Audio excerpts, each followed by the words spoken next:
আল্লাহু আকবার। বৃদ্ধ বাবারা কয়জন আছে দেখি? সবাই বিয়ে করছেন তো? বিয়ে করছেন তো? যাক আলহামদুলিল্লাহ। বিয়ে না হইলে তো পোলা বানাইলো কেমনে? ঠিক না? আমার বন্ধুগণ, সুবহানাল্লাহ, আলহামদুলিল্লাহ, এগুলা বলতে হয়। এগুলা বললে কি হয়? আমল নামার মধ্যে নেকি আসে। কেমন নেকি? আমরা তো সাধারণ মনে করি সুবহানাল্লাহ বললে কি হইব, এর দ্বারা তো কোনো ফায়দা নাই, এরকম মনের মধ্যে চিন্তা আসে, কল্পনা আসে। আলহামদুলিল্লাহ কেন বলবো, আল্লাহু আকবার বলবো কেন? এগুলা ইমানদারের খোরাক, ইমানকে বলিয়ান করে, শক্তিশালী করে। সুবহানাল্লাহ বলেন। সুবহানাল্লাহর অস্কর্ম, সুবহানাল্লাহ, এটা এমন একটা ইবাদত হযরত সুলাইমান আলাইহিস সালাম বুঝেছেন সুবহানাল্লাহর কি মূল্য, কি এর ভ্যালু। হযরত সুলাইমান আলাইহিস সালাম তিনি ছোটখাটো কি পয়গম্বর ছিলেন? যেই সুলাইমান আলাইহিস সালামকে সকল প্রকার শক্তি, সকল প্রকার ক্ষমতা আল্লাহ তাআলা দান করেছেন। সুবহানাল্লাহ বলেন। এমনকি তার সিংহাসনের ভিতরে 3000 জিন জাতি, 3000 জিনের মধ্যে থেকে সর্দার যে আসলো, 3000 সর্দার জিনদের মধ্যে থেকে তাদেরকে সেই সিংহাসনের পার্লামেন্টের ভিতরে তাদের স্থান দান করেছেন। তাহলে মানুষ কি পরিমাণ হইতে পারে? তাহলে সিংহাসনটা কেমন, কত বড় হইতে পারে? একটা বিমানের ভিতরে 700, 800, 1000 মানুষ ধারণ করে, পারে কিনা আমার বন্ধুগণ? আর সেই সিংহাসনের মধ্যে জিন জাতির অবস্থা যদি এরকম হয়, তাহলে মানুষের কি অবস্থা হবে, পক্ষীগুলোর কি অবস্থা হবে? এইভাবে এমন ভাবে সাজাইছেন সিংহাসন। হযরত সুলাইমান আলাইহিস সালাম সিংহাসন নিয়ে একবার যাচ্ছেন, উড়াল দিয়ে চলে যাচ্ছেন। এমন তো অবস্থায় চকের মধ্যে যাচ্ছেন, মাঠের মধ্যে যাচ্ছেন। এই চকের মধ্যে, মাঠের মধ্যে একজন কৃষক খেত নিরাইতেছে। পাচন দিয়ে, কি কয় আপনাদের এলাকায় পাচন কয় না? পাচন দিয়ে খেত নিরাইতেছে। এখন সিংহাসন উড়ে যাচ্ছে।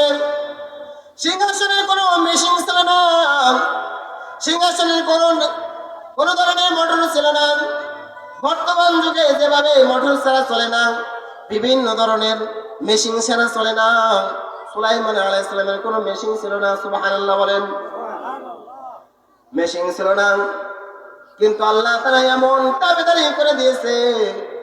আল্লাহ তাআলার পয়গম্বর সুলাইমান আলাইহিস সালামের সিংহাসন এক জায়গা থেকে আরেক জায়গায় নেওয়ার জন্য বাতাসকে এমন ভাবে হুকুম করে দিয়েছে, বাতাস তুই আমার বান্দা, আমার সুলাইমানের এই সিংহাসনটা যেখানে যাইতে চাই সেখানে নিয়ে যাবি। বাতাসকেও সুলাইমান আলাইহিস সালামের তাবেদারি করে দিয়েছে, আনুগত্য করে দিয়েছে। যেখানে যাওয়ার ইচ্ছা করতো সেখানে চলে যাইতো। এই বাতাস যখন সিংহাসন নিয়ে চলে যাচ্ছে, এমত অবস্থায় ওই যে কৃষক জমিনের উপর থেকে ওই বিমানটা দেখছে। দেখার পর ওই বিমান দেখা, যেমন আমাদের এলাকার গ্রামগঞ্জের মধ্যে অনেক সন্তান, অনেক বাচ্চাগুলো বিমান যখন দেখে ওই হাল্লা শুরু করে কিনা, আর একজন আরেকজনের ডেকে বলে ওই বিমান যাচ্ছে। হযরত সুলাইমান আলাইহিস সালামের সিংহাসন দেখা ওই কিষান নিচের থেকে শুধু বলছে সুবহানাল্লাহ। জোরে বলেন না সুবহানাল্লাহ, একটু জোরে বলেন না সুবহানাল্লাহ।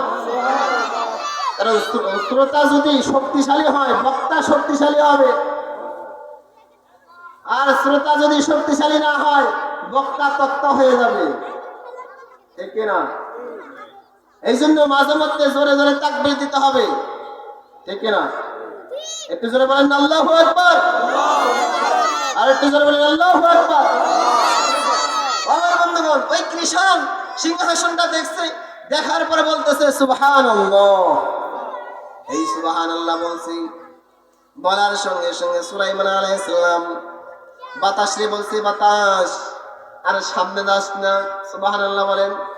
কারণ আমি এমন একটা শব্দ পেলাম, যেই মালিক আমাকে এত ক্ষমতা দিয়েছে, যেই মালিক আমাকে এত পাওয়ার দিয়েছে, গেছে, ওই মালিকের নাম উচ্চারণ শুনলাম। এই মালিকের নামটা কোথা থেকে আসলো একটু তন্ন তন্ন করে খুঁজতে হবে, দেখতে হবে। বাতাসে বলছে, বাতাস আর সামনে নিস না, তুই আমার সিংহাসনটা লেয়ান করে দে, জমিনে নামাইয়ে দে। সিংহাসন যখন জমিনে নামাইয়ে দিয়েছে, ওই বান্দার কাছে যখন নামাইছে, বান্দারে ডাকতে বলছে, বান্দা এদিকে আসো, তুমি কি বলছো বলো তো, আবার বলো। ওই কৃষক ভয়ে থরথর করে কাঁপতেছে, হাই আমি কি বললাম, আমি না জানি কি বললাম। আমার এই কথা বলার কারণে এত বড় একটা সিংহাসন আমার সামনে নেমে গেল, ল্যান করে দিল, আমার কি অপরাধ হয়ে গেল। কৃষাণ ডাকতে বলে, বাদশাহ জাহাপানা, আমি তো আপনার খারাপ কিছু কই নাই, আমি তো আপনার বদনাম করি নাই, আমি তো আপনার কোনো গালমন্দ করি নাই, শুধু বলছি সুবহানাল্লাহ। জোরে বলেন না সুবহানাল্লাহ। আমি শুধু বলছি সুবহানাল্লাহ। সুলাইমান আলাইহিস সালাম বলে, এ বান্দা তুমি আবার বলো কি বললা, তুমি আবার বলো কি বললা তুমি। বাদশাহ আমি তো কিছু বলি নাই। এই কৃষাণ থরথর করে কাঁপতেছে আর বলতেছে, বাদশাহ জাহাপনা আমি তো কিছু খারাপ কিছু কই নাই, শুধু সুবহানাল্লাহ বলছি। ওই সুলাইমান আলাইহিস সালাম কৃষাণ রে ডাকতে বলে, কৃষাণ তুমি ভয় পাইও না, ভয় পাইও না, কারণ আমি তোমাকে এই জন্য বলছি, তুমি সুবহানাল্লাহ বলছো, আর এই সুবহানাল্লাহ আমার কাছে এত দাম, এত মূল্য, আমার কাছে এত ভ্যালু।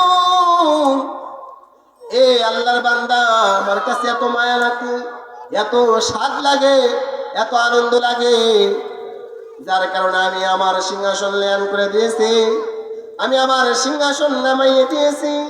বান্দারে আমি তোমারে বলি, তোমার সুবহানাল্লাহ বলার কারণে যে সবটা হয়েছে, ওই সবটা আমারে দিয়ে দাও, আর তুমি আমার সিংহাসন নিয়ে নাও। সুবহানাল্লাহ বলেন না, আরে সুবহানাল্লাহ বলতে কোনো কাম হইল না। আমরা এমন অবস্থা হয়েছি, 15 বছর গুতাইতে গুতাইতে এখন সুবহানাল্লাহ বাড়ায় না। যদি 40 সাল পর্যন্ত থাকতো কি অবস্থাটা হইতো, কি অবস্থা টাইট হইতো না। 15 বছরের অবস্থা এমন, সুবহানাল্লাহ বাড়ায় না, আলহামদুলিল্লাহ বাড়ায় না, ওয়াজ নসিহত তো দূরের কথা। 40 সাল পর্যন্ত যদি যাইতো অবস্থাটা কি হইতো। সব কিছুর মালিক কে? একটু জোরে বলেন না কে? আমার বন্ধুগণ, এই জন্য আল্লাহ তাআলাকে ভয় করতে হবে, আল্লাহ তাআলার ডর অন্তরের মধ্যে রাখতে হবে। আল্লাহ তাআলার ডর, আল্লাহ তাআলার ভয় যদি অন্তরে থাকে, তাহলে মানুষের প্রতি জুলুম করা আসবে না, প্রাণীর প্রতি জুলুম করা আসবে না, মাখলুকের প্রতি জুলুম করা আসবে না, কোন মাখলুক তার দ্বারা জুলুম পাবে না, ঠিক কিনা?